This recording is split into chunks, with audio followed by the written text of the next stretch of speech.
नमस्कार सर्वांना। तर आज बनवू खानदेश स्पेशल मस्तपैकी वांग्याचे भरीत। सर्वात अगोदर वांगे स्वच्छ धुवून त्याला थोडंसं तेल लावून गॅसवर भाजून घ्यायची। चुलीत किंवा विस्तूवरती भाजली तर बापरे एकदम वेगळीच चव येते। त्याच्यावरचं काळं झालेलं साल सर्व काढून घ्यायचं। त्याच्यात मीठ टाकून मस्तपैकी घोटून घ्यायचं। खानदेशमध्ये लाकडाचे घोटणे भेटतात त्याला दाबून घेण्यासाठी। मग लगेच कढईमध्ये 2 चम्मच तेल टाकून जिरी मोहरी तडतडली की लगेच कांदा परतून घ्यायचा। थोडासा कढीपत्ता शेंगदाणे सर्व व्यवस्थित परतून झाले की अद्रक मिरची लसूण पेस्ट टाकायची। हळद टाकली आणि नंतर आपलं भरीत टाकायचं। मस्तपैकी सर्व एकजीव करून घ्यायचे।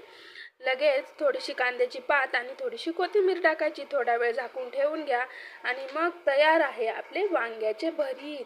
खानदेशमध्ये म्हटलं तर डाळभट्टी आणि वांगे पुरी भरीत पुरी याला तोडच नाही। मग काय कसं वाटला व्हिडिओ कमेंटमध्ये नक्की सांगा।